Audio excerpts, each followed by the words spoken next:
Machedo Sweeney from loymachedo.com and whoisloymachedo.com. Today the date is what's the date? November 8th. It's a Saturday and the time is 3:45 in the morning. Now I just happened to watch what do you call that? Which movie?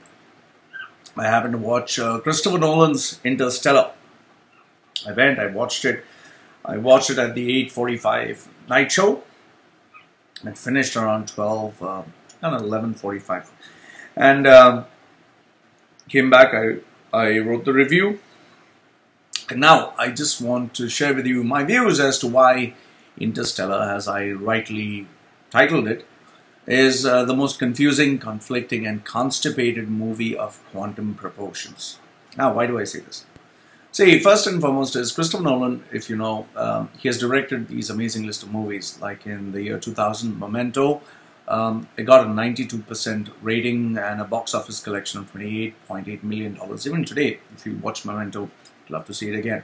Then Insomnia at 2002, again 92%. Box office collection was $67.2 million. Batman Begins really hit the, really hit big time with 85% and $205 million.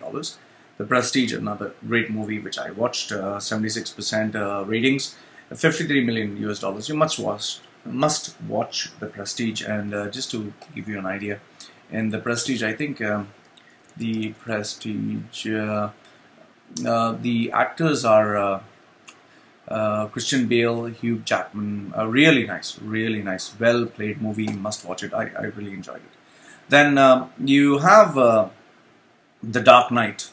The Dark Knight in 2008, 94% with $533.3 million, which really was the biggest by far. And then you had Inception in 2010 with 86% ratings, $292.6 million. And finally, The Dark Knight Rises. I didn't like that so much. Anyway, the box office collection was $448.1 million. Okay, so these were his list of great movies, which he really did well. Now, obviously, with such great track record, you would think that, yes, this movie is also going to be great. However, I kind of had a gut feeling that with all the hype, hula hoop, and the humongous suspense created by this movie, especially its trailer, I kind of felt it kind of brought back memories of Godzilla, you know, the brilliant pre-hype strategy which they employed, with that lovely sound of Godzilla. Goes that way. Anyway, I don't know why, but I kind of had a hunch that this movie would be a flop. I'm sorry to say, well, it was. Why? See, the first 30 minutes was boring. Second 30 minutes, again boring. The third 30 minutes got me a little bit interested. Action was developing. Fourth 30 minutes got me, okay, now it's happening. Fifth 30 minutes, I was like, what are you trying to do? And the last few minutes, I was totally lost. It didn't make sense at all. So let me break it down into various components. The first one is, the typical daddy loves the daughter and saves the world, typical American script. Almost every movie that Americans come out, almost every movie, it's always like an Armageddon kind of a concept. Bruce Willis wants to save his daughter and will sacrifice himself just to save his daughter in the entire world. You kind of had Matthew McConaughey with the softer version of Bruce Willis, whereby he had this very typical script played out. It was more like the American flavored popcorn movie theme. And by the way, I always notice that it's a father who saves the daughter. Father doesn't save the son. Or it's not the mother saves the daughter, it's the mother saves the son. So it's always opposite sex. But predominantly, I think Americans like the macho father figure. Okay. Then you had M. Night Shyamalan's strategy. I can't pronounce his name. So you remember the director whom everyone was buzzing about is he's going to replace Alfred Hitchcock and Spielberg. He's going to be the next big thing. The director of Sixth Sense, M. Night Shyamalan, whatever his name is. Okay. What made his movies great was all these small components that went into the movie. In the end, he would just weave strings and kind of make sense of everything that you didn't pay attention to. And what would really hit the nail on the head was the shock and disbelief that the movie took an absolute twist. So M. Night Shyamalan's strategy was his rise to fame. However, it also resulted in his fall from grace, because in every movie, people expected this. And then you can't get creative in every movie. You can't create this amazing twist. You can't create concepts in every movie. And I think this destroyed his career completely. And today, I don't think anyone will take Shyamalan very seriously. You know, you can't keep thinking out of the box. Now, Christopher Nolan tried to do the very same thing. And, you know, you begin to, oh, come on, don't. In fact, there was one scene where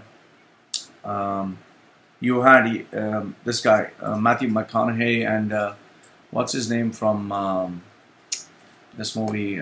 Can't get his name. The Bourne Identity. What's his name? Let's get his name again.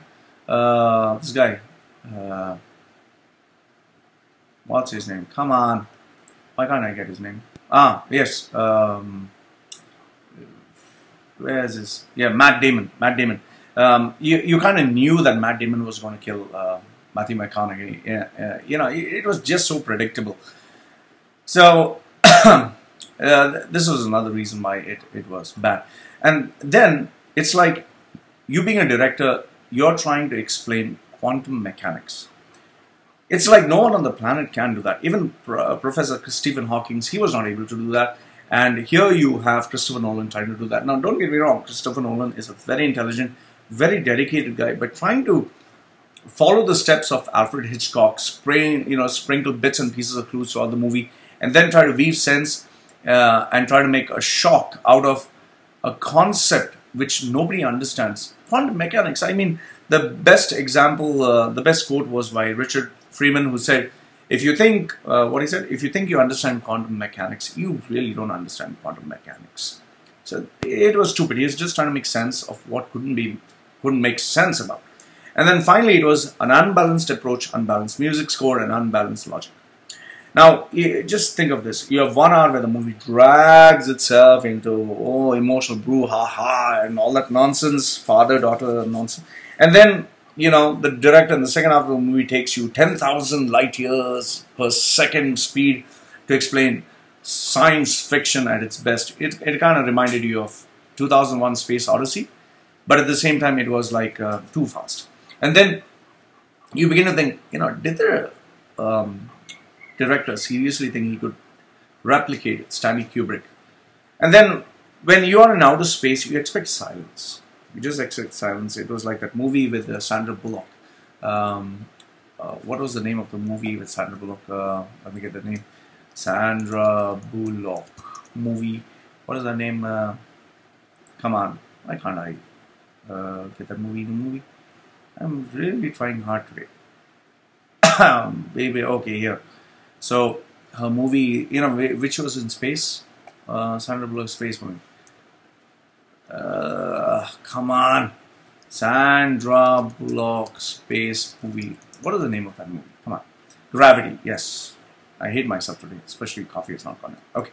So the silence was what made the movie amazing. The silence. Now, when you had this 2001 Space Odyssey, the silence was what made the feel of space real. But then you have Hans Zimmerman, whom I love, especially Black Hawk Down. You need to listen to that soundtrack. Amazing. I love the guy, but then it was so distracting because you want silence. You want to really get the feel of the movie. That was distracting. And then last but not the least, you're having quantum physics, the theory of relativity. You're having an explanation of how black holes look like. You're having the fifth dimension being presented to you. How in the world can you mix all this and then have all this connected to spirituality, love, and emotions and feelings? Come on, I mean, what are you trying to do? Overall, moment of truth. See, Christopher Nolan is a talented director, okay, without a doubt. But here I felt he was trying to be too ambitious and trying to create a legacy into a genre in which he didn't have the experience. If he was focusing on, let's say, these guys who directed Gravity, okay, let me get you their name. The guys who directed Alfonso Cuarón. if someone like him, okay, fine, I can understand. But here you are talking of a director who's good at creating suspense, action, but not, you know, a concept like Stanley Kubrick. So I just feel it backfired big time, and it really created a dent, because now people would be like, he's not a foolproof director. And then I felt that because of all these concepts, he tried to bite in more than he could swallow, and it kind of was too much. In fact, people from the theater were just walking out, and they were getting restless. I was suffering on my seats. So overall, if I were to sum it up, I would say Interstellar is a movie which is absolutely constipated, confusing, conflicting, and tries to make sense of a lot of things which really, to mankind, does not make sense. So overall, I gave it a 2 out of 10, and I seriously felt, this was a terrible movie. Too much of hype and too much of drama. Anyway, this is what I felt. If you think you felt any different, let me know what you think and what did you feel. Live from loymachedo.com and whoisloymachedo.com, suggesting to you, please don't watch this movie. It's terrible. Doggy, you're also bored? You see, my dog is also bored with the review of this movie. Anyway, thank you very much for watching. Goodbye for now. Feeling sleepy. Yes, thank you.